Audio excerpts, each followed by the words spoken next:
नमस्कार दोस्तों, स्वागत है आपका हमारे चैनल गोविंद गोपाल में फिर से एक बार। दोस्तों आज दो बड़ी अपडेट हम बात करेंगे। पहले एक जनरल खबर को लेके और दूसरी है शिक्षा मित्रों को लेके।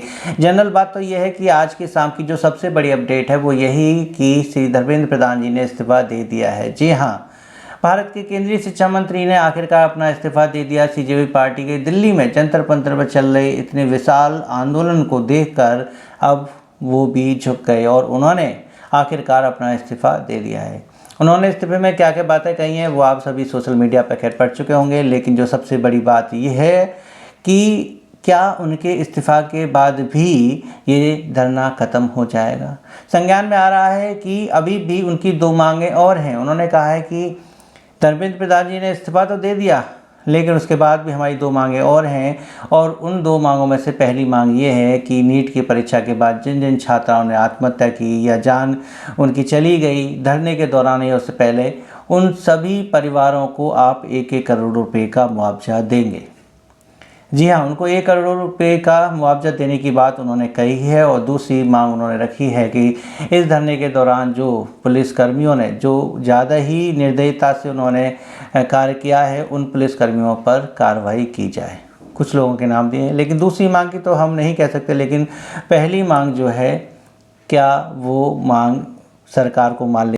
और अब बात करें शिक्षा मित्र से जुड़ी अपडेट को लेके, तो आपको बता दें कि आज 25 जुलाई है। शिक्षा मित्रों के लिए वैसे ही आज काला दिवस है, लेकिन आज के दिन हम आपको एक अच्छी अपडेट देना चाहेंगे कि सुप्रीम कोर्ट में अभी हाल ही में केस दाखिल हुआ था कि जो समाज से पूर्व टेट पास हैं उनके लिए सरकार अपना जवाब दाखिल करे। उनको नोटिस दिया गया था कि भाई जब वो पहले से ही टेट पास थे तो उनको निकाला क्यों गया। इससे संबंधित नोटिस सरकार को दिया गया है।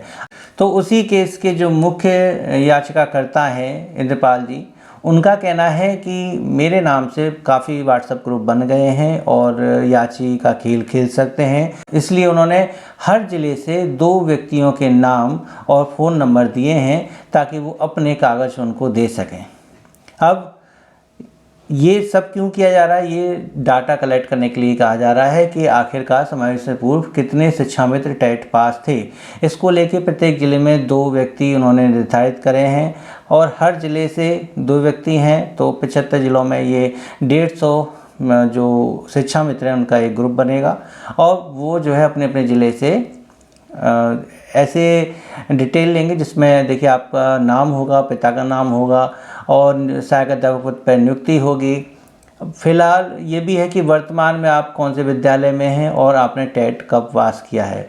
अब 2015 में समायोजन हुआ था, तो जाहिर सी बात है आपका टेट 2013 या 14 का होना चाहिए। ठीक है, ये दोनों बातें उसमें लिखी हुई हैं और अपने कागज़ उनको जमा कर सकते हैं ताकि ये सारी डाटा के साथ, ये सारी डिटेल के साथ वो अपनी अगली तारीख में कोर्ट में पेश कर सकें और राज्य सरकार क्या जवाब लाती है उसको लेके बहस कर सकें। तो आपके लिए बस ये जानने की ज़रूरी है कि अब तक शिक्षा मित्र टेट पास और नॉन टेट पास में बटा हुआ था, लेकिन अब एक और नई कैटेगरी बनी है जिसमें है कि समाज से पूर्व टेट पास शिक्षा मित्र, टेट पास शिक्षा मित्र और नॉन टेट पास शिक्षा मित्र।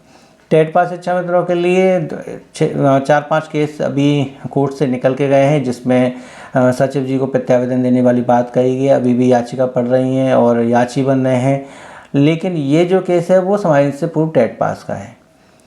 क्या सुप्रीम कोर्ट से इन समायोजन से पूर्व टेट पास शिक्षा मित्रों के लिए कुछ अच्छा बाहर आ सकता है, कुछ अच्छी खबर सुनने को मिल सकती है? आप बताइएगा, क्योंकि हम सुबह वाली वीडियो में भी हम ये कह चुके हैं कि समायोजन निरस्त होने का कारण एक टेट पास ना होना, दूसरा नियुक्ति प्रक्रिया का सही तरह से पालन ना करना है। पहले कारण को पूर्ण हमने कर लिया, एनसीटी गाइडलाइन पूरी कर ली, अब रह गई नियुक्ति प्रक्रिया को लेकर। तो चाहते हैं कि सुप्रीम कोर्ट इस केस में एक ऐसा आदेश सरकार को दे जो भर्ती प्रक्रिया सरल हो और उसमें 100% टेट पास शिक्षा मित्र नियुक्त हो जाए। अब वो चाहे समाज से पूर्व के हों या समाज से बाद के हों, एक ऐसी भर्ती प्रक्रिया का आदेश सुप्रीम कोर्ट के द्वारा दिया जाना चाहिए जिसके अंतर्गत सभी टेट पास शिक्षा मित्रों को लाभ मिल जाए।